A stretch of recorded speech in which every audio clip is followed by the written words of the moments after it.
So now we will continue lower bounds. So last time we saw some compression-based lower bounds generally for the disjoint elements problem, that you're given a stream of x1 to xm of integers in the range 1 to n, and we wanted to count how many number of distinct elements are there.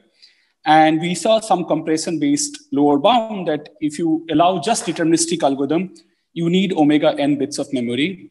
If you even allow approximation, then also you need roughly omega n bits of memory. And then we also saw that in the randomized setting also, we can't do much better, okay? And so we will continue this discourse, but today we will see a different method to get some lower bounds. So today's lower bound will be based on communication complexity. So what I will do in the first half is that I will introduce the terminology which we need, and then first after I have set up everything, then we will see some concrete lower bound for some concrete set of problems. Okay. So today we will see lower bound 2. And today is going to be communication complexity based.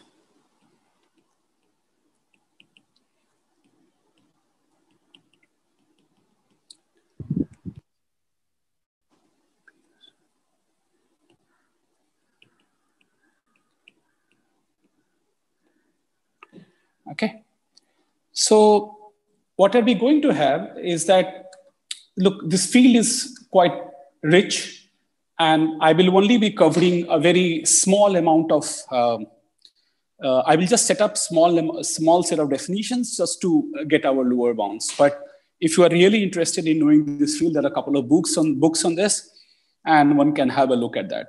So the notion which I'm going to introduce is notion of something called communication games. Okay. So what is a communication games? So in communication games, it's like a cooperative game. It can be between 2 players or multiplayers, depends, right? But we will just try to focus largely for 2-player games. So we will have 2 players, Alice and Bob. Okay, and Alice and Bob will have some initial fragment. Okay, so they have some fragment of input, say X. They will have some fragment of input Y, and they would like to compute some function of X comma Y. Okay, so basically, what is this? So we will have a capital X, maybe. Okay, times Y, okay, and to a Z, okay. So basically, what is our goal? Our goal is, the goal of Alice and Bob is to send, so Alice is holding X in X, and Bob is holding Y in Y, and their common objective is to compute the function XY, which is a function of the part of the input which Alice is holding and the part of input which Bob is holding. Okay, so obviously, in order to carry this computation, Alice will have to tell Bob something about X, or Bob will have to tell something about Y to Alice. Okay, but how do they do these things? So they have some predetermined protocol.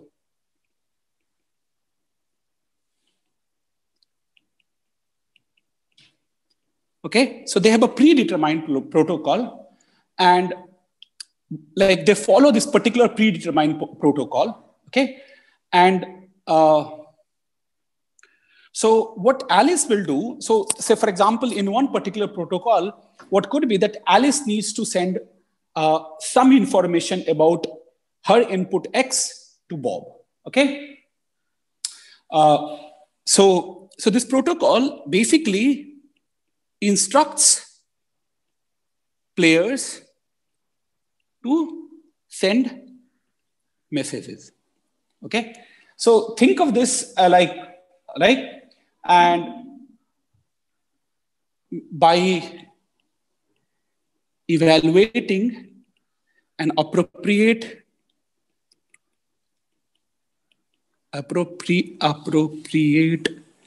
message function.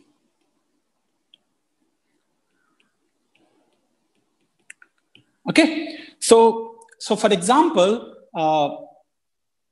there could be a function message for Alice, which takes her input X and sends some message, say 01 star. Okay, so we could have these kind of protocol. So for instance, in one round protocol,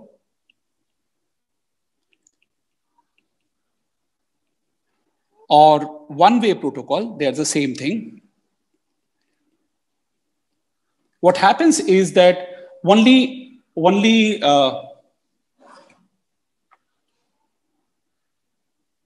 okay, would involve sending a message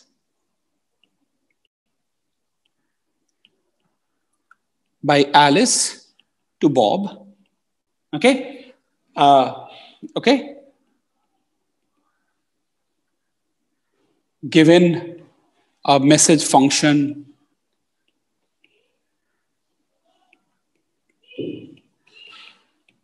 to star,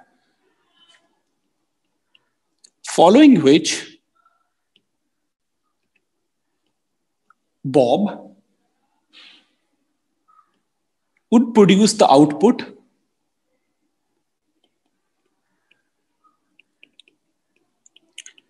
based on what message he has received on X, which he doesn't know, and its own input Y. Okay.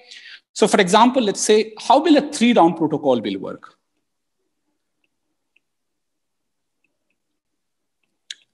Where, say, every message is of length at most L. So this protocol, so first Alice will send a message. So first message Alice sends A1, okay, from X to 0, 1 to the power L. Then B will send, or the Bob will send a message based on what? So this is going to be a function from 0, 1, L from Y to another 0, 1, L. Now, then again Alice will send a message. So this is 2, third round. It is also going to take 0, 1 X and going to produce a 0, 1 to the power L. And now what will be an output? Output of B is going to be function of Y cross 0, 1 times L times 0, 1 times L to Z. So basically, so look, Bob's job is to produce an answer. Now, he gets a message from, first message from X, from Alice, okay? So that transcript also he has, or that message also he has. Then based on the message from Alice and his own input, B sends a message to Alice. Now, given this this message of Alice and her own input, she sends another message to Bob, the third message. Now, what does Bob does? Bob looks at a couple of messages which he has received from Alice and his own input Y, and based on that, it produces an output in Z. Okay? Now, suppose that, yes? Does Alice use always the same protocol? So when she sent the first time and when she sent the second time, or it can be different. It could be different. This is why I write message A, 3. It's a different function. But Bob knows, right, that at the first round she will be using this protocol, and at the third round she will be using. Or no, sir. So protocol is a whole thing, and Bob does not know the message functions of these things. Bob only sees what he receives as an input, like as a message from Alice. So Bob has no idea about this message function, message A, 1, message A, 3. And similarly, Alice has no idea about the message function B, 2. So Bob has no idea what kind of algorithm Alice is using to encode her message? Yes, he has no idea. Oh. So his output is purely a function of his own input and the messages which he receives.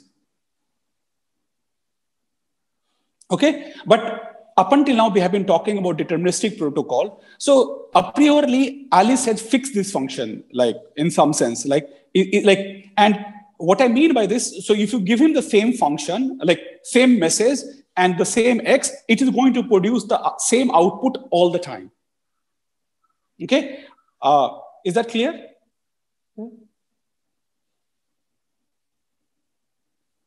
So for example, on input, say X, Y, what is a message?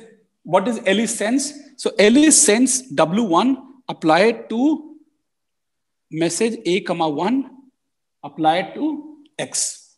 And then what does Bob sends? Bob will send W2, which is a function of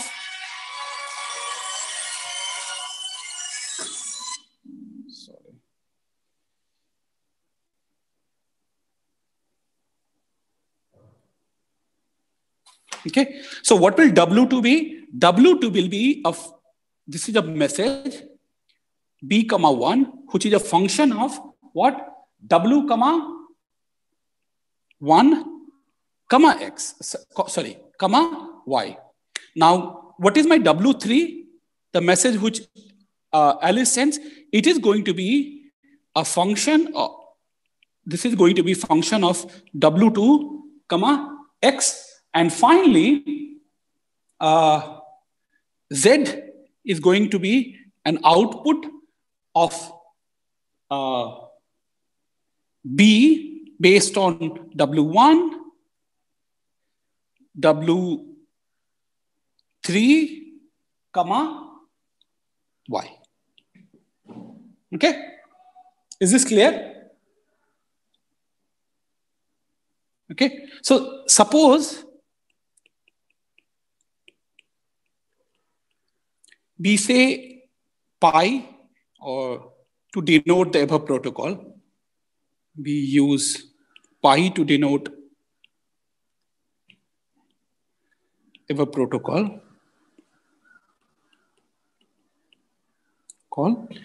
Then what I'm going to say, we say pi computes f if output of pi on X, Y is equal to fxi for all X, Y in capital X times Y. Okay, so we will say that a protocol computes a function f if on every input X, Y, they are able to compute the same value, if like they're able to compute fxy for all X, Y. Okay, is this clear?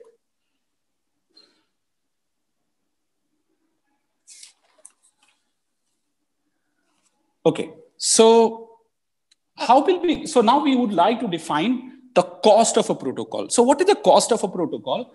So cost of pi is going to be maximum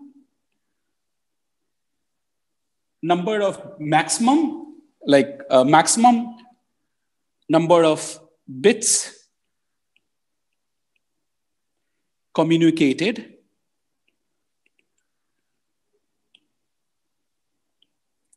over all X, Y.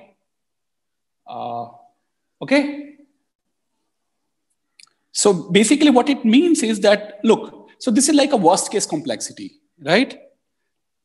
Worst case complexity, right? So it is going to be like, look at all inputs of particular size and what is the worst case and what is the function that communicates, okay? So this is like a worst case complexity, okay? And what is the deterministic complexity of a function? This is a Boolean function. What is a deterministic complexity?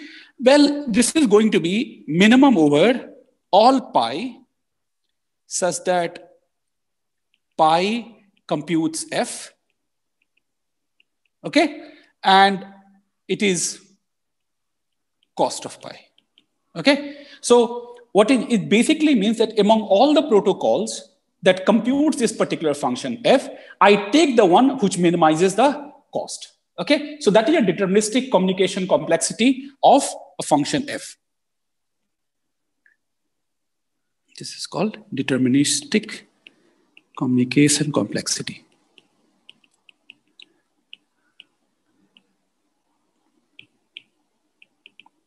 And notice that we do not care about anything else but the number of bits that we are going to communicate from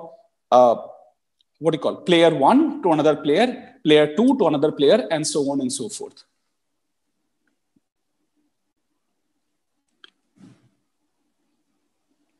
Is the game clear and the notion of communication complexity? So Sakit, when you say maximum, you really mean the total sum of all the messages, right? Total sum of all the messages sent during the protocol.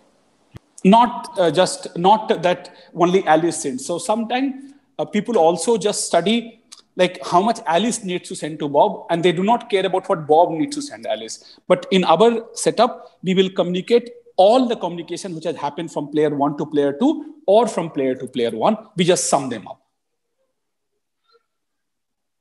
Is that okay? Yeah, okay, thanks. Okay. So the next, so up until now we have been talking about deterministic communication protocol, but there are also a notion of randomized communication protocol. So what is the meaning of randomized communication protocol? Okay. So in the randomized communication protocol, there are two forms of randomized communication protocol.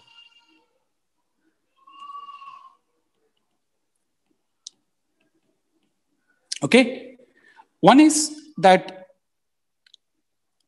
player, say Alice, and the player Bob, okay, given an input X, their fragment, and given an input Y, and of course, the messages which they have received up until now, say W1, W2, whatever.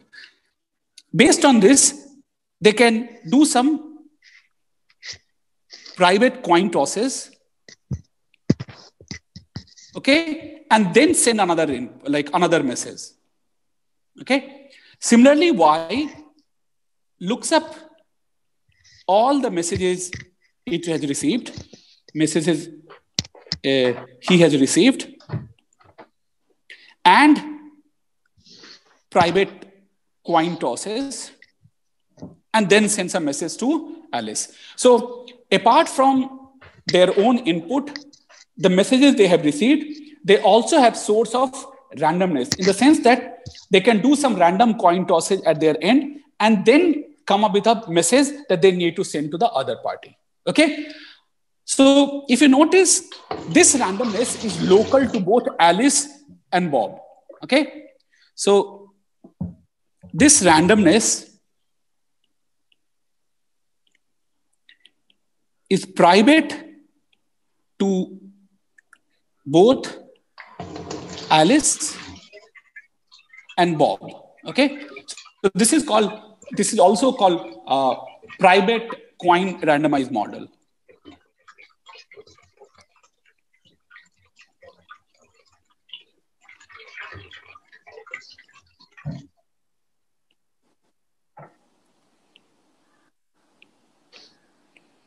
Okay, so if there's a notion of private coin randomized model, there should also be a notion of public coin randomized model.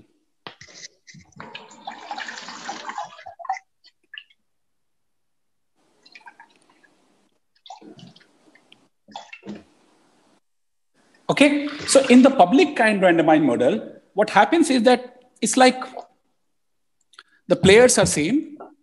There's an Alice and there's a Bob, and there is an infinitely long, say, random string that both Alice has an access to and Bob has an access to. Okay. Now, it is this random string is not private to. There's some noise, I guess. You see, where did it come?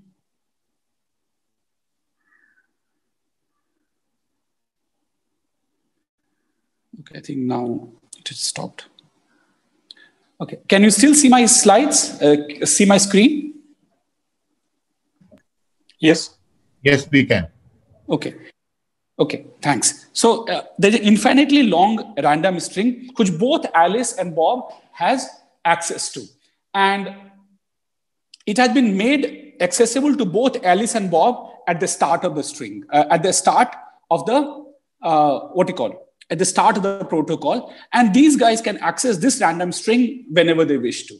Now, this is why it is called public coin randomized model, because now whatever the random string is, it is accessible to both Alice and Bob. Now, which bit you are going to access, maybe only Alice knows, and which bit you are going to access, may Bob knows for his message, but the random string per se is accessible to both.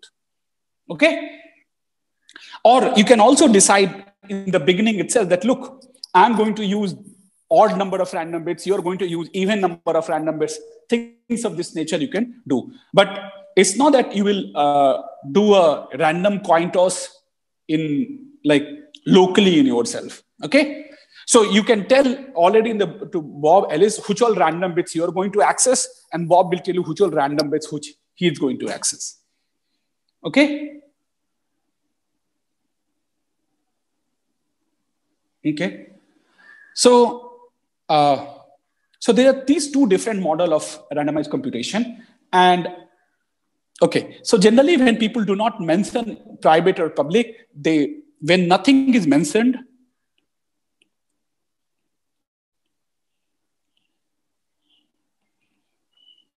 it means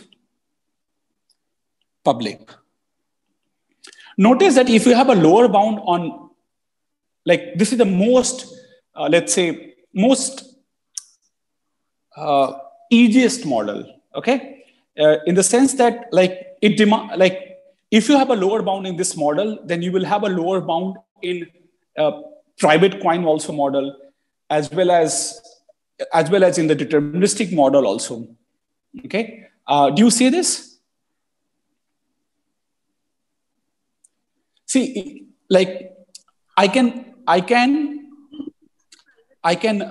simulate a private communication protocol by just telling by just telling Bob that, or Alice and Bob, they already defines a protocol that odd is Alice, Bob's is even. Even bits are Bob's, and what is that called? And odd bits are Alice. Okay, so now they have their separate bits. Now, which bit Alice is going to use from the even, that is completely private to Alice. And so I can use public coin model to simulate a private coin, private, source of randomness. Okay. Okay, I'm not very well versed with some of the definitions they use, but let me introduce another definition. So how do you compute? So for a randomized protocol pi,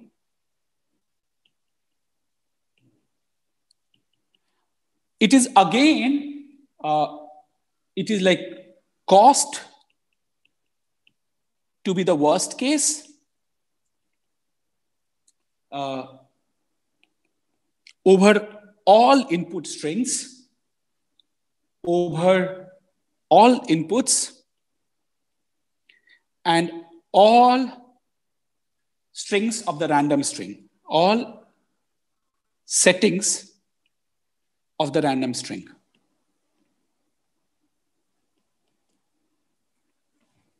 Okay? Okay. It will be the worst case number of bits communicated in the execution. Communicated in the execution.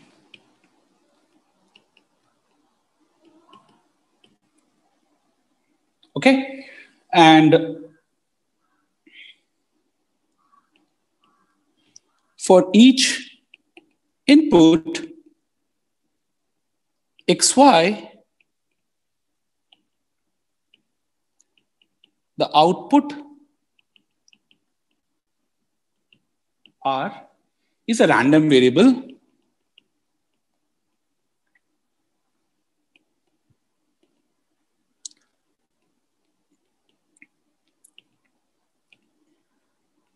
depending only on the random string R.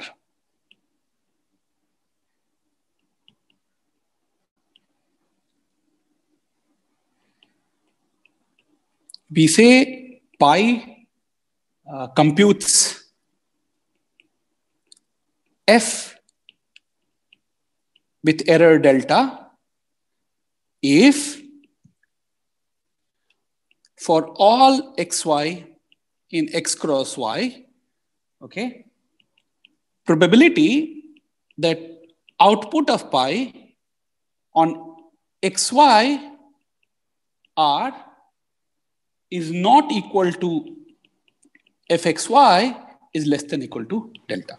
So what it means is that, look, think of, so as I told you in the last lecture, is that the way to think of randomized algorithm is that it's a deterministic algorithm which takes x, y, and a random string R. So what does this means? That think of this, that suppose the random string which I use is of length L. So suppose this is a random string which I use is, so suppose some R is a element of say 0, 1 to the L. So this lines means that on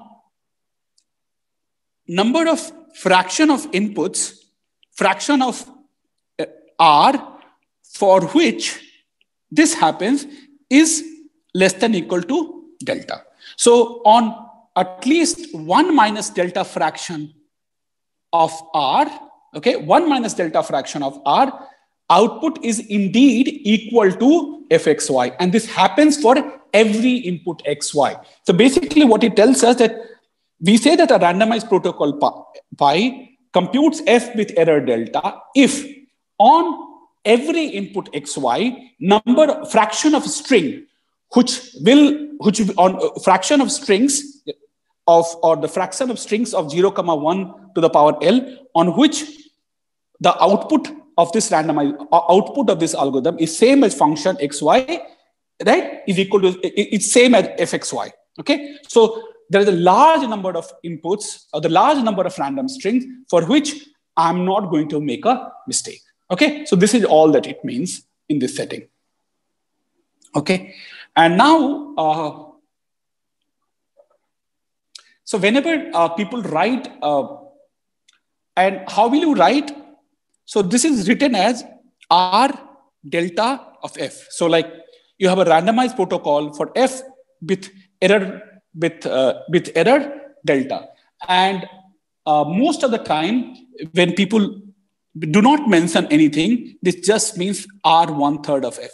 I mean, there's nothing specific about 1/3. I mean, this could be any constant as you wish. And by like for any positive constant delta less than equal to 1/3. And by parallel repetition theorem, median, and all this, you can always make it any constant delta less than equal to 1/3. Okay? Okay. So, okay. So let me set up some, some notations the people the way use. So people use, or at least we will use, when I say this, it will mean one-way deterministic protocol.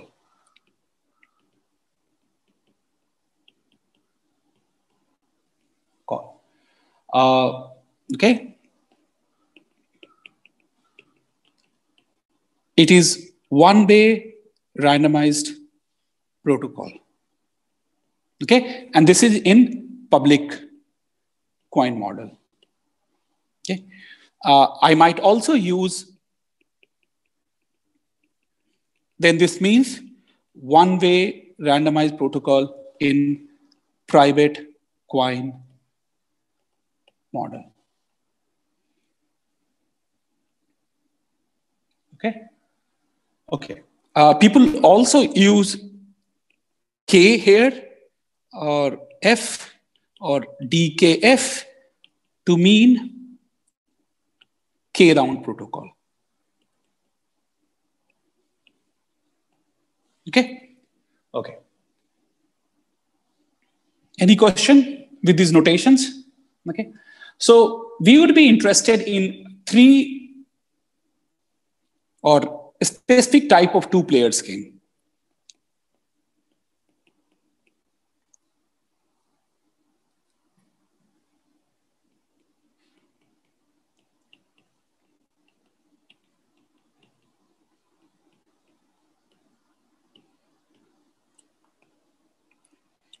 Okay, so the first, which is an important, okay, so first problem which we'll be interested in is called n-bit equality game. Equality game. Okay, so what is an n-bit equality game? So this is like a function, eq, and it takes, it's a 0, 1 defined by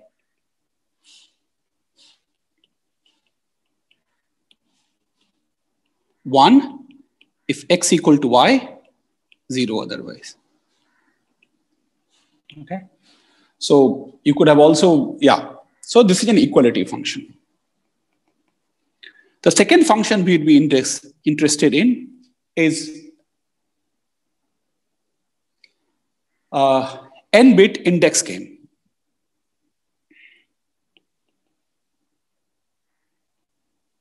Okay.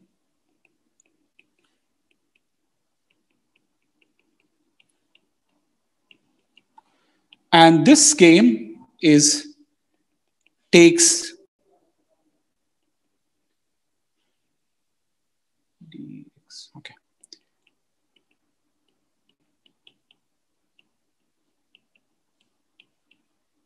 No, this is not correct.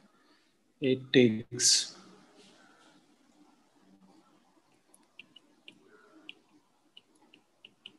right. So it's basically, it takes a string, takes an index, and outputs the value of that index. Okay. So idxn of xy is nothing but yth bit of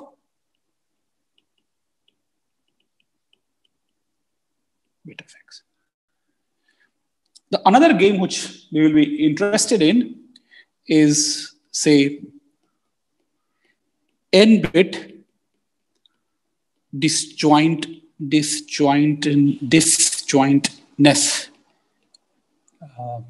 game. Okay, and as the name suggests, this is also this is disjointness on n-bit. It's a function which takes 2 strings.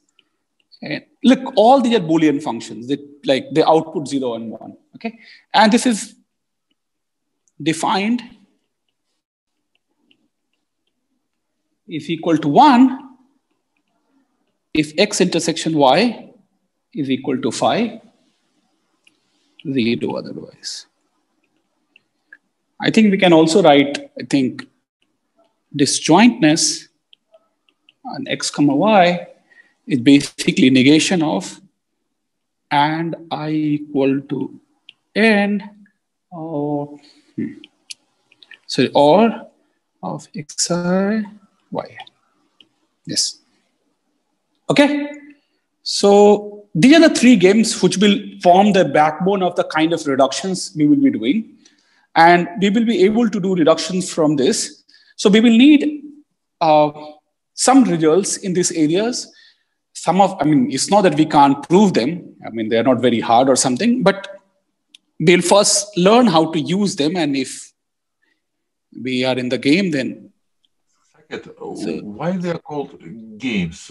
Because in games, usually you have people who want to win, right?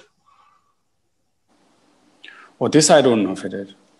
Why it is called game? They're called communication. Yeah. So here the Alice and Bob, they want to obtain the goal together, right? Somehow. Yes, but this cooperative game.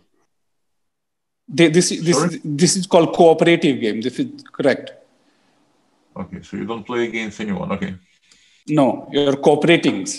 Yes, correct. Thanks, Peter. I didn't think about this way. Right. Yes. This is cooperative games.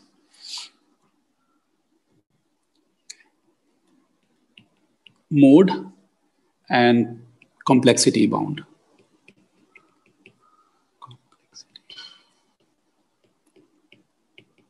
Okay. So equality. Okay. So deterministic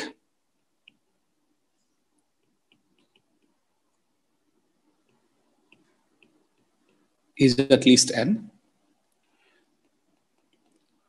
But look, if you're talking about equality and you say one way randomized, say private. Okay, now let's say, I will make it clear here. One way randomized. So R private. Okay, I hope I have not made some. Is like big O of log n. R public.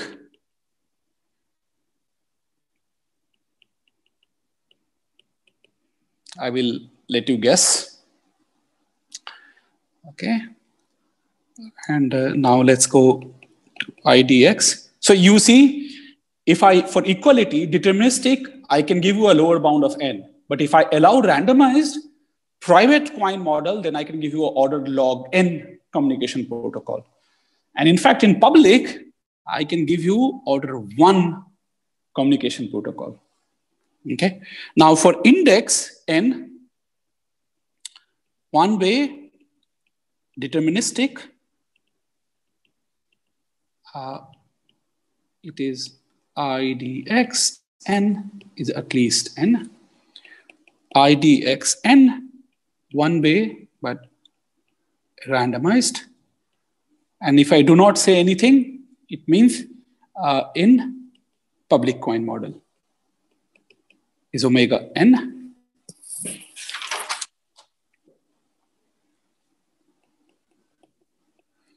IDX n, deterministic, D2, IDXN,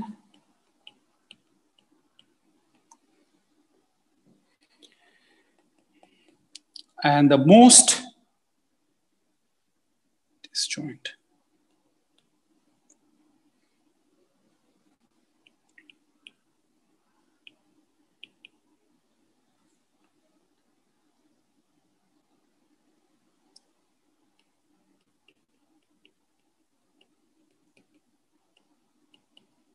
Okay, so this is our chart. So for equality, if you want deterministic, then you have a lower bound of n. For equality, if you want one-way randomized protocol, then you have order log n and order 1. And for index, deterministic is n, randomized protocol is n. But if you want deterministic and 2-round protocol, you can get a log n. Okay? And similarly for disjoint, randomized, and it doesn't say any. Look, I'm not talking about any round. For disjointness, irrespective of any round, okay, you need omega n lower bound. So this is the result, one of the result of communication complexity. Like one of the most, this is one of the most classic result in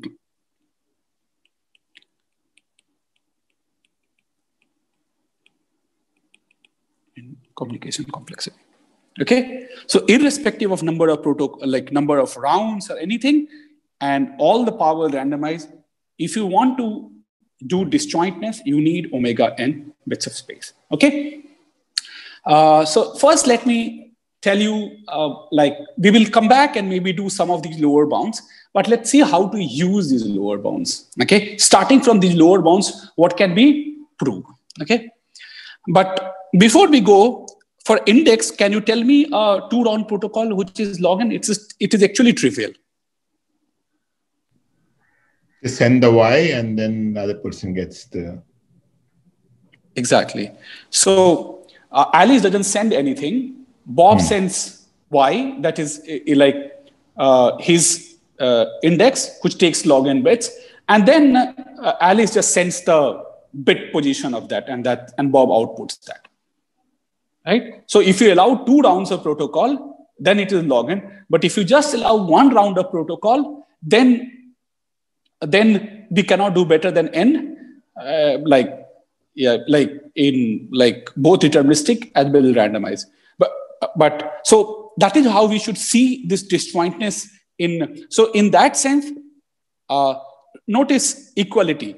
If I allow deterministic, I can't do better than n. But even for one-way randomized protocol, okay, one-way randomized protocol, like I can do much, much better. So the moment I allow randomization, then I do great. For index, both deterministic and randomized we cannot do much better if we allow 1-round protocol. But the moment we allow deterministic protocol, we can do much better than sending the whole input. And for disjointness, irrespective of the model or irrespective of number of rounds, omega n is the lower bound. Okay? Okay. So let's see how does... Is the one-way randomized easy to see for equality? Not very easy to see, but it is just fingerprinting. So we'll come back and do that. Okay. Towards the end. Okay. Okay. So let's see. I want to connect at this point of time.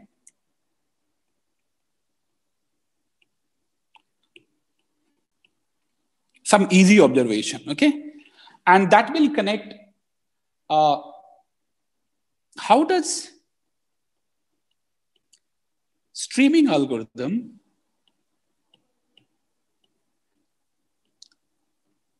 give rise to some natural communication protocol? Right? We need to, if we wish to prove some lower bound, data stream lower bounds from communication complexity, we need to utilize these streaming algorithms to make some communication protocol. Okay? So suppose you have a streaming algorithm A, and that uses S bits of space, say. And say P passes. Okay, and produces some, maybe possibly, random output A. Maybe let me use A. This fancy A may be hard to carry around. Okay, so on say input this. Now, what will we do?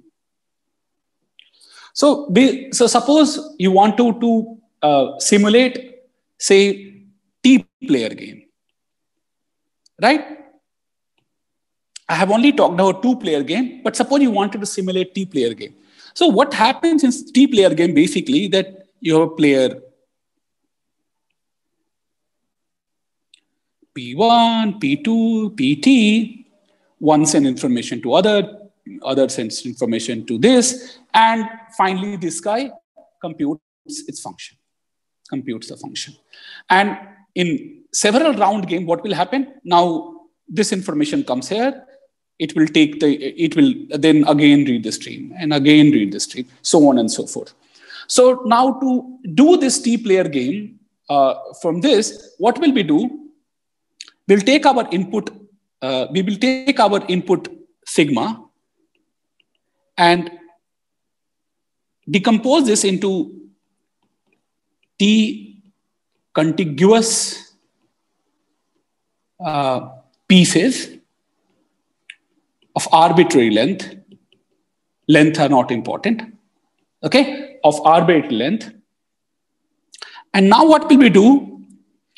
Give each piece to a different player, okay, to a disjoint player or a different player, whatever you want to say. Okay, so Pi gets sigma I. Okay, so Pi gets sigma I, and okay, and this will set up the communication game.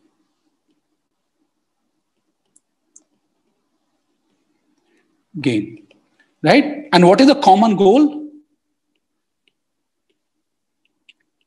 Common goal of the players is to evaluate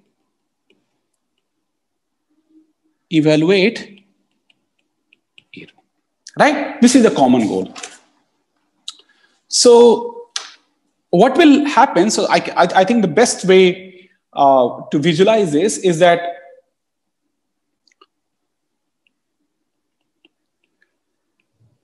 player 1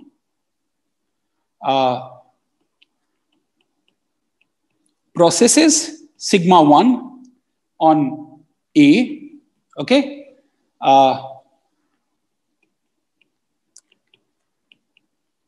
Keeps track of memory content of A, keeps track of memory content of A. When A gets to the end of sigma 1, okay? Now, what will do now this? Send this memory content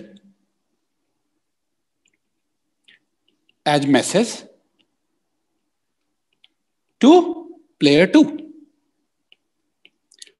Now, what will player 2 do? Processes sigma 2 on A with help of message / memory content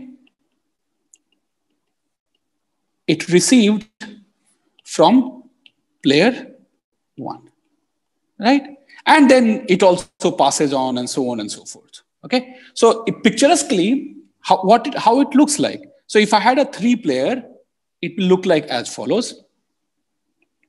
So pass 1, Alice processes this. Memory content goes to Bob. Okay, Bob, sigma 2 memory content, whatever it is,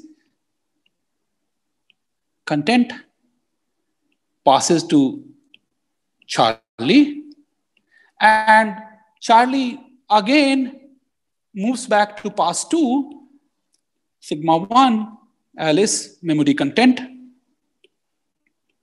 and Again, B21,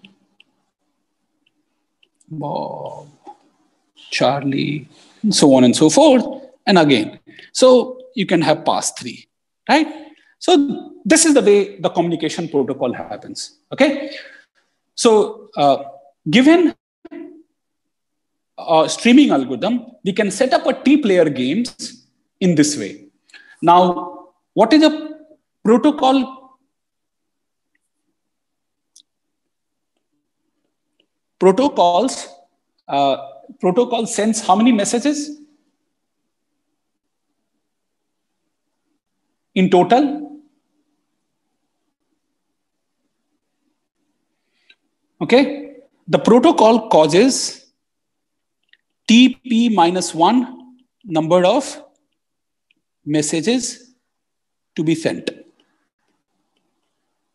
right? So total number of bits it will send is at most number of bits it will send. So this is an upper bound on number of bits sent, right?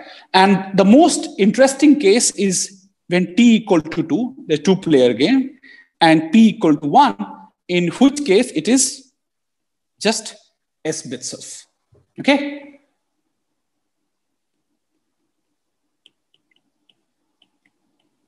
S bits of space, okay? So is the whole idea clear?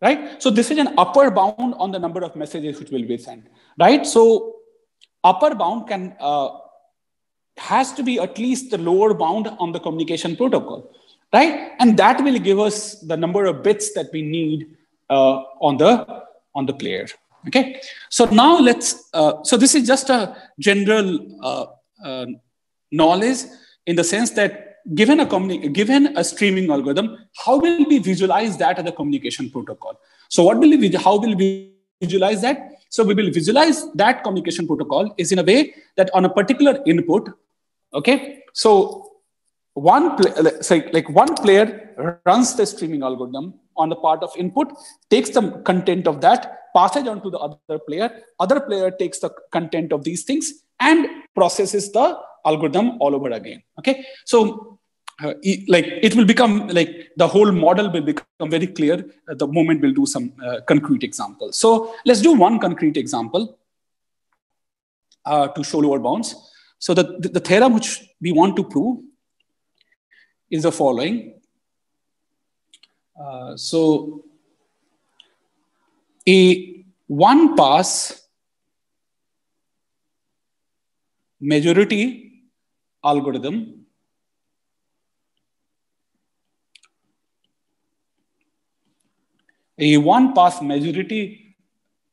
requires omega min of n comma space. Now, what is m and n? So let's try to understand. So input row is a stream of m tokens, and each token is from universe of 1 to n. Okay, so you basically have like these numbers are coming, they're m token, and you need to check whether there is a majority or not. So in fact, what we will prove is even some stronger result. So even we'll say that majority detect. What is a majority detect? Is like whether the input has a token of frequency greater than m by 2. Okay? Requires the above stated space.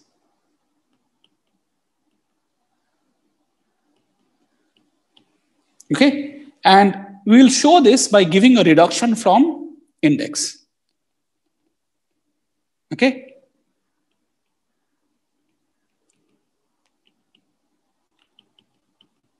So what is an input of index?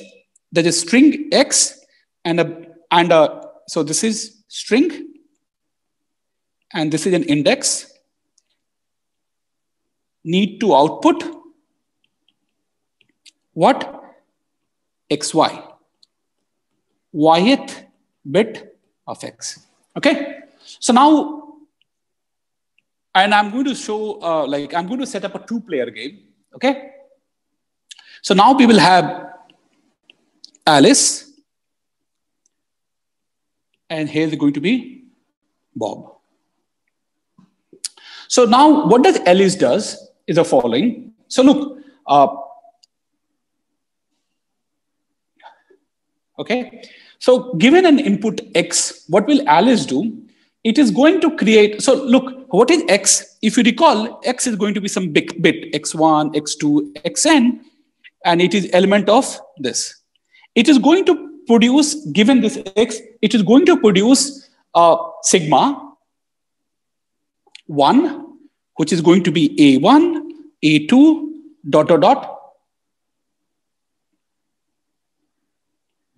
AN, okay? And how it is going to, and so this will be Alice part of the input.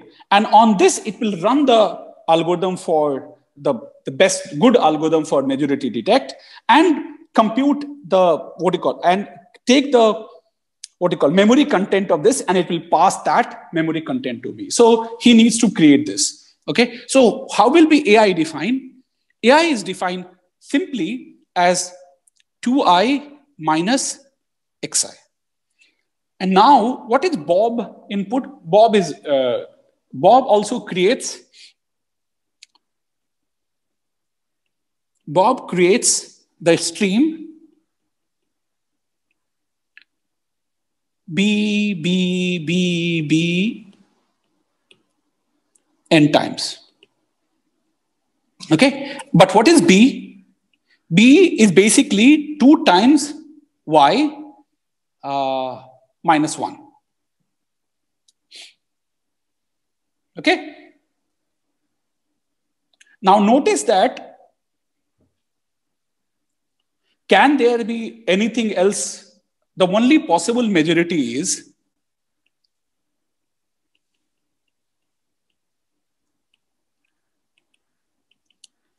of sigma, which is sigma 1 concatenated with sigma 2 is B. Only possible majority, right? Because the total length of the string is 2n, right? And I know that B appears n times, right? But now, when will B, right? So notice what is this B telling us? So notice what maps to, look at this AIs, okay? So what is this AI maps to? If I equal to 0, if xi equal to 0, then AI maps to 2i.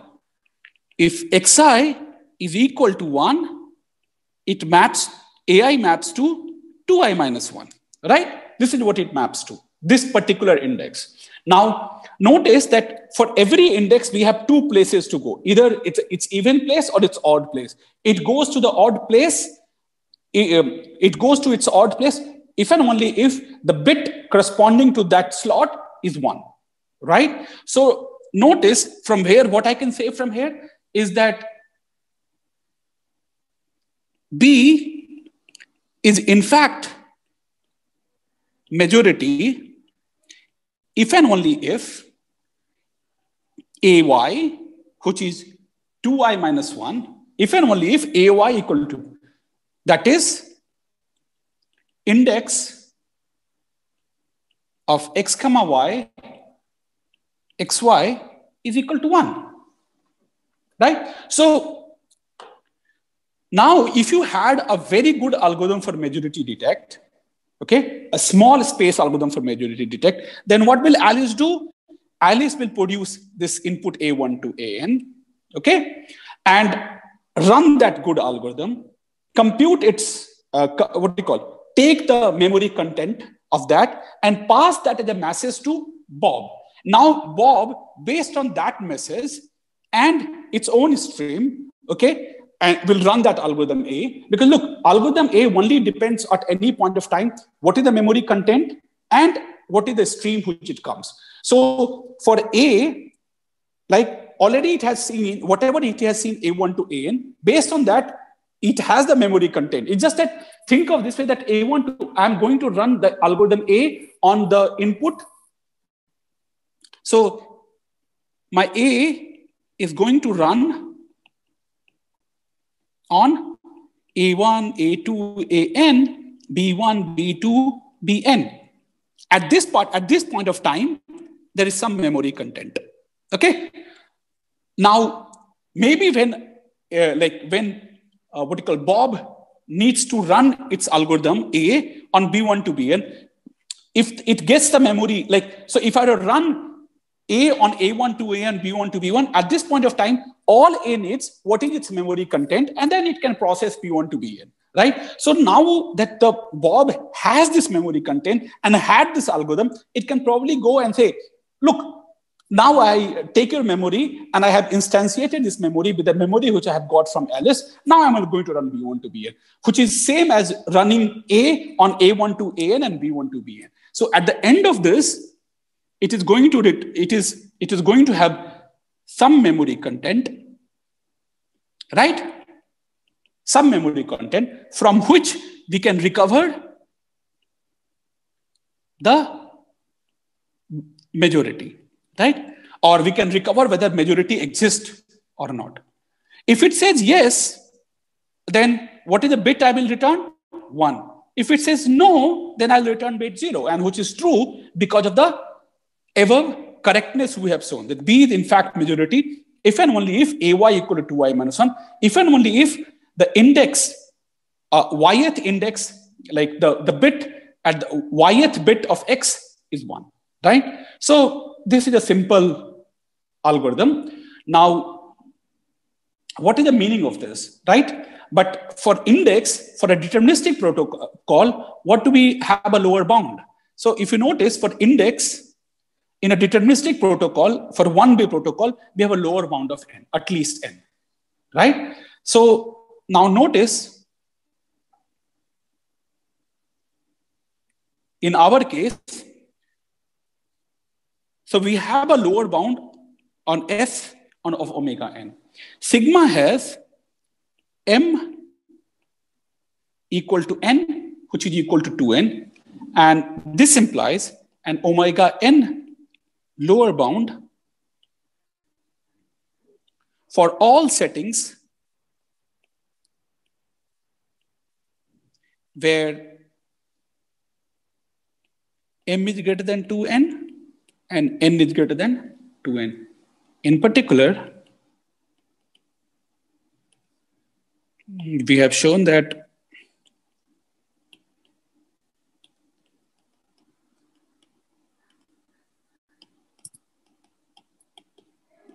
is this clear?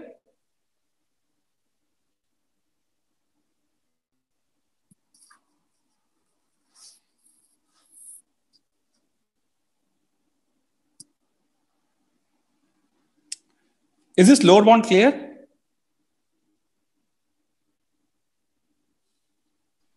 Yes. Okay. So, okay, I will do some more lower bounds, but let me do one or two graph lower bounds. Okay. So, so what I would like to do, so as I told you, right? So let's go back to this this theorem that randomize of disjointness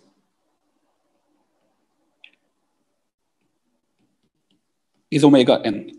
Okay. So first time this algorithm was shown, first time this lower bound was achieved by Kalyan Sundaram and SCH Let me see.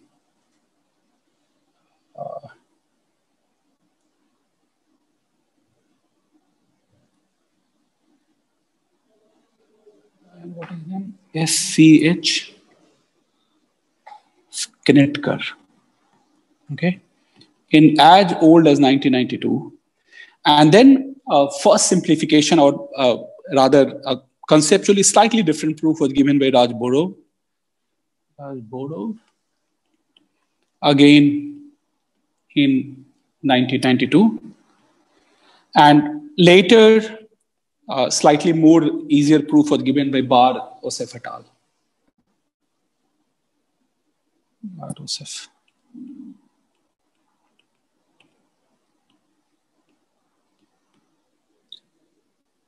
BJKS04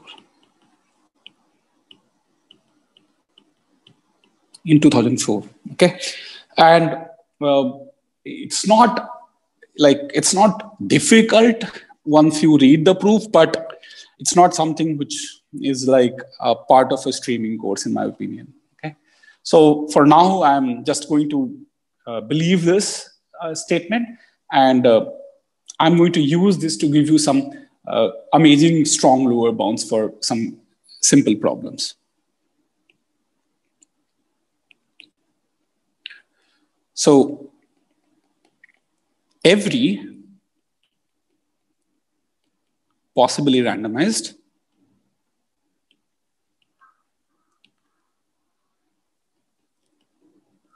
p-pass streaming algorithm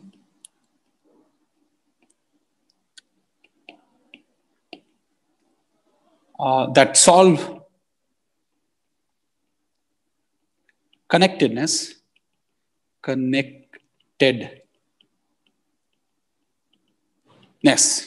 okay, on n vertices graph in the edge insertion model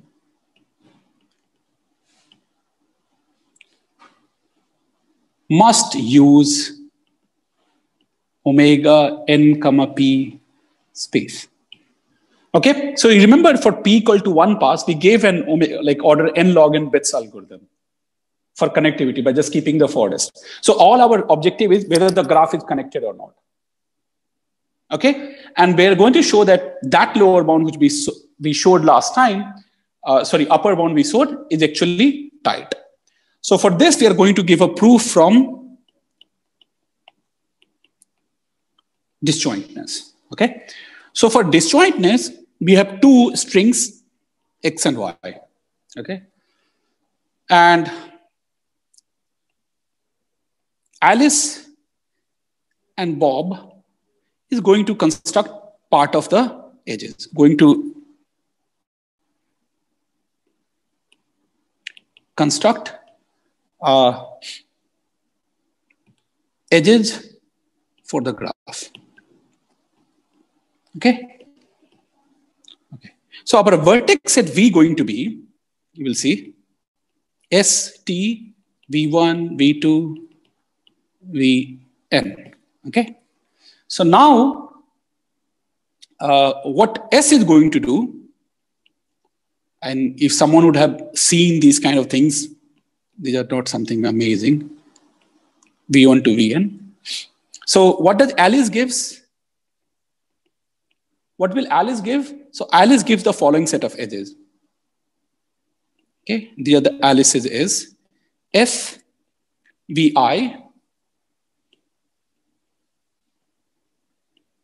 Xi equal to 0. Okay, and what does Bob gives? Same set of edges. Vi comma T, Yi is equal to 0. Okay, and St. So the way the edges has come, so one edge is like this St, and now I give an edge from S to V1 if it is 0. I give an edge from Vj to T if the corresponding bit is 0. Okay, so this is a description of my graph, and I claim X intersection Y is equal to phi, what does it imply? X intersection y equal to phi? That the bit position of 1 are disjoint. Okay, bit position of 1 are disjoint. Now, if bit position of 1 is disjoint, now what happens? Then look at X. Suppose these are the places where X is 0. Okay, and suppose this is a 1 in other person, and suppose maybe let's draw. Okay, let's write down X, let's write down 1. So suppose X is 1, 0, 0, 0, 1, 0. And Y it's say 0, 1, 0, 1, 0, 0. Okay, so how will the graph look like here? So the graph is going to be basically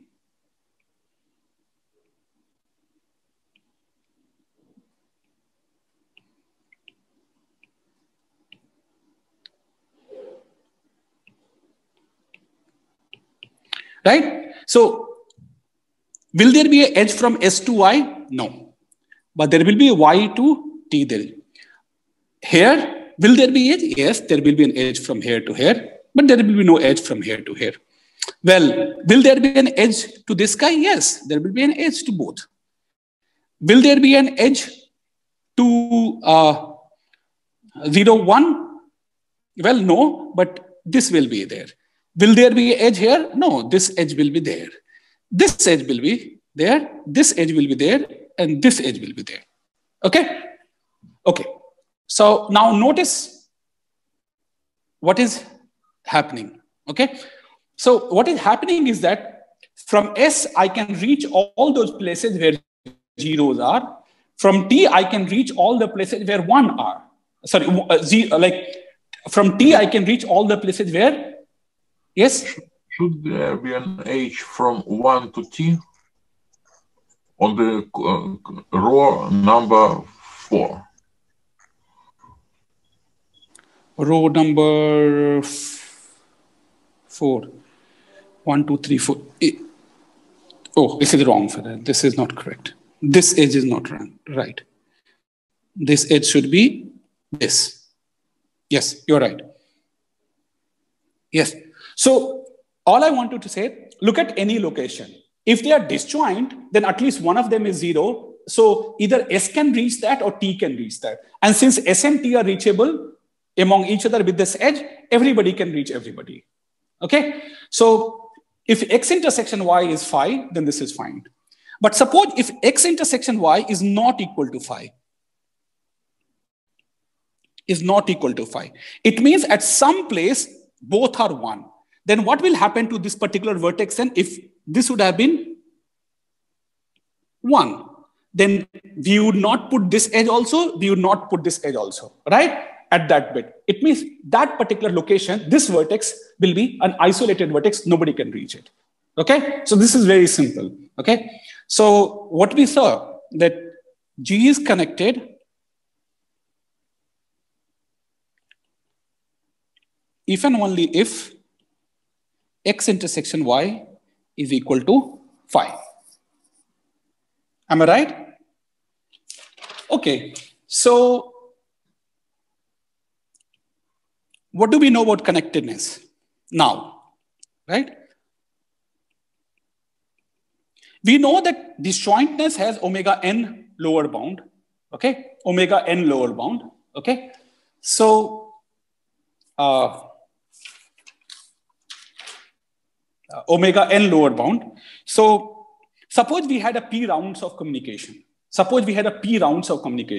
Then we saw last time that then the number of bits, like suppose we had a p rounds of communication, then what did we say? If you recall correctly, let's see, right? TP minus 1, like if there are T rounds of protocol, so T is anyway for 2, like 2 players, and number of passes is, say, so it is going to be P minus 1 into S. What is this? P minus 1 into S should be greater than or equal to N because of the disjointness lower bound, which implies that S has to be N over P roughly, which means, like, of course, this is some omega. I shouldn't say N, so some alpha times N. So this is some alpha times N. So a space lower bound is going to be omega N over P, omega N over P, right, for connectivity. And if I substitute P equal to 1, I'm going to get a lower bound that we need omega N bits. Okay. Right. So this is where we use that. Okay, if we had a P round of protocol, like between T players, so T is 1, so T does not. T is like 2. Did I do correctly something? How many? T is number of players, so T is like 2P. Okay, it doesn't matter. So it's like 2PS. So P is, P is pass. Okay, so this is not correct entirely. It should be 2 here, but it doesn't matter, right? So omega N P is space. Okay. Let's do one more slightly, I wouldn't call it an involved example. We have seen much more involved reductions in our life, but still. Okay, so this is a theorem where I say that any one pass, say deterministic streaming algorithm,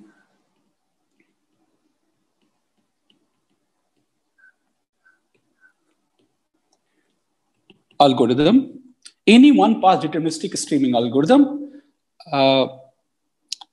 to compute perfect matching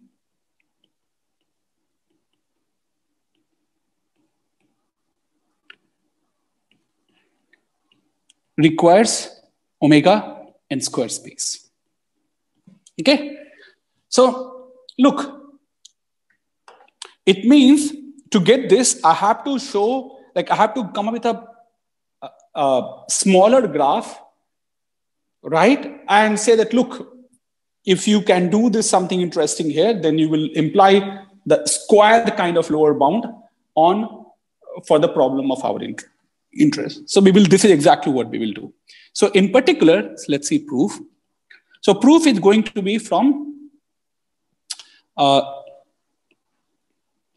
reduction from index. Okay, so, but I wouldn't say N, I will say N square. Okay, and I will create a graph of size N and say, look, you can't do these things in this graph of N in some way.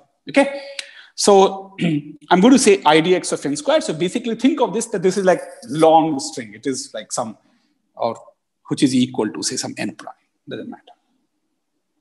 Okay, so what is this? We will be giving some X comma Y, right? And X is element of 0 comma 1 N prime, and Y is element of N prime, and we need to return Yth bit of X. Am I right? This is what we have to return. So we are going to have a graph VG, graph V, a graph. They're going to construct graph G comma VE, where the vertex V is going to be union of I equal to 1 to N, okay? AI, BI, UI, VI. So there are roughly 4 N vertices. So there are going to be 4 N vertices. Now, so let's write down this. U1, U2, UN, V1, V2, Vn. Okay. And I'm going to draw here A1, A2, AN, B1, B2, Bn. Okay. And let's also fix a particular function. Okay. Let's fix a function from n cross n to n square that is bijective. That is like one-to-one correspondence. Okay. So for example, one such function can be f of I comma j is equal to n I minus 1 plus j. So basically think of this that think this like 1 to n, then I count n plus 1 to 2n. So I look at this coordinate, whatever it is coordinate like 2 comma n, I'm going to map it to n plus 1. And so for example, if I put I equal to 2, then where am I mapping? N plus 1, right? So basically think that I have taken this n cross n and I have written them as a grid, and I'm counting them 1 to n plus 1 to 2n, n square minus n to n square. Okay. Okay. So this is what. So this is a function you will have to keep in your head. Okay. Now what I'm going to do,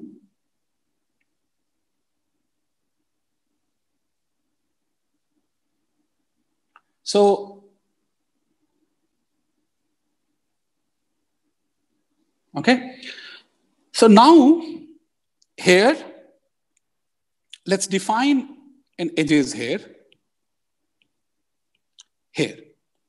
And this is the edges that will be put by Alice.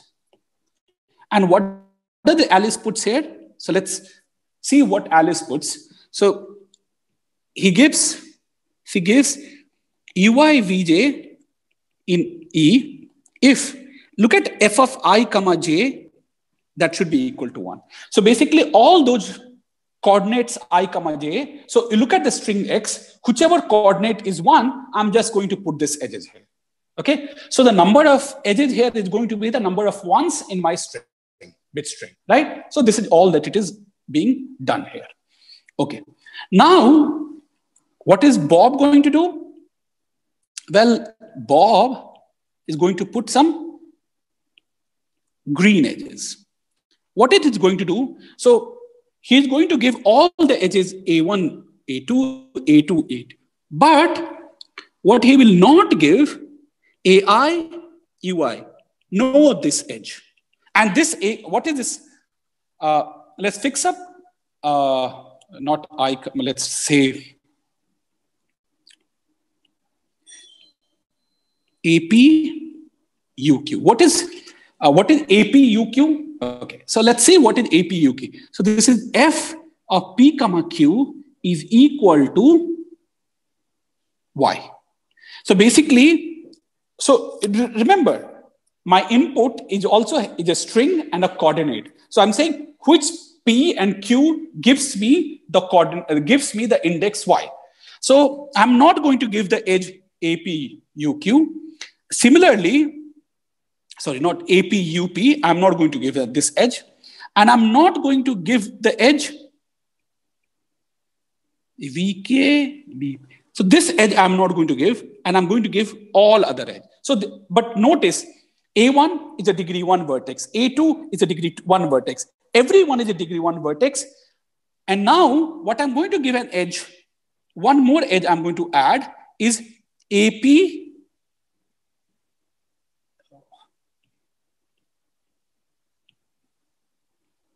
PQ.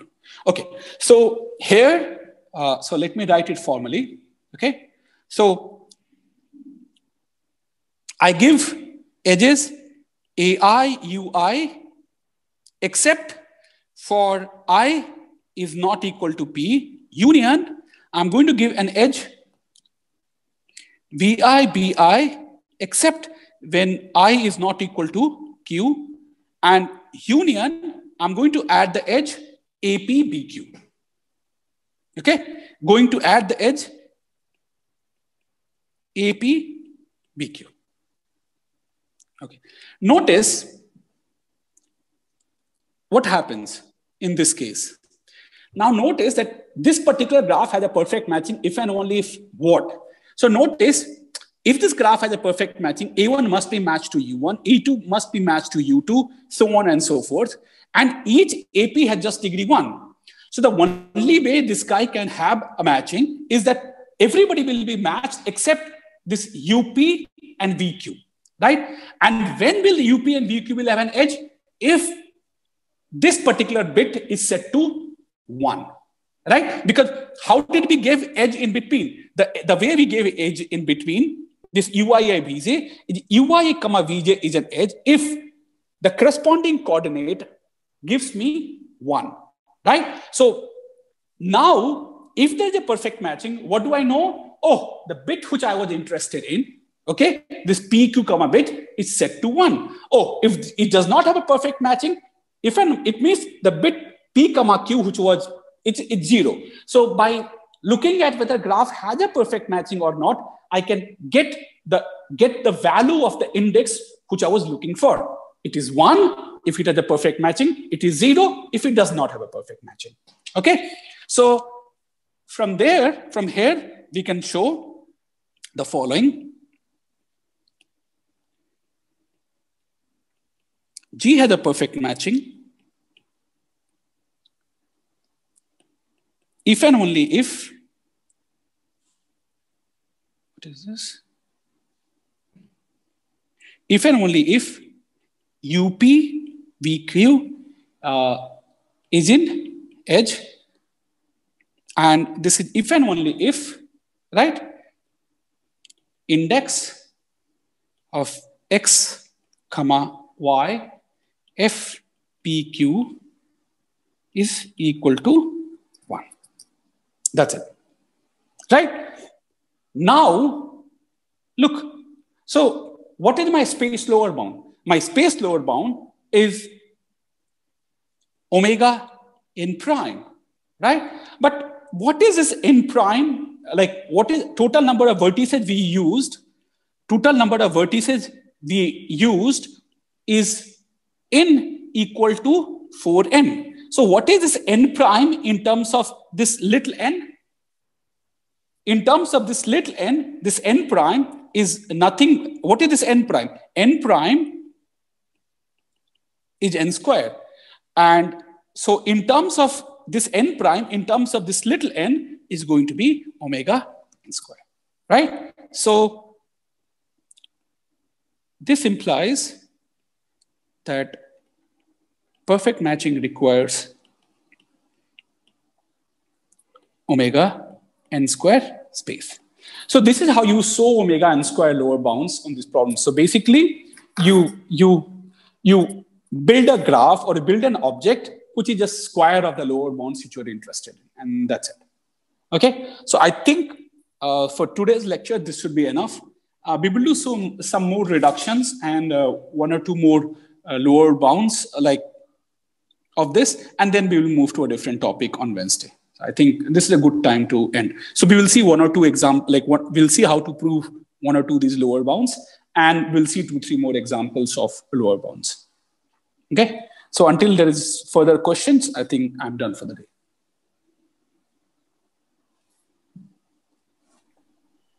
So for all this communication complexity-based lower bounds, Yes. do we know the corresponding whatever lower bound is for, say, every n, whatever the n is, the set size or Yes. thing? Because here we are trying to use special type of n, right, which is square of a number. Yes. So, okay. So generally, I mean, you can do some sort of padding tricks and make it for every n, like the way we do in a normal reduction. Okay. Right? So, yeah. Okay. But you are right. I mean, when one needs to do it, one needs to show that whether these, index problem with this special kind of numbers, is that also hard or not? You're right. We need to show that. Okay. Then if there are no further questions, then thank you. See you on Wednesday then.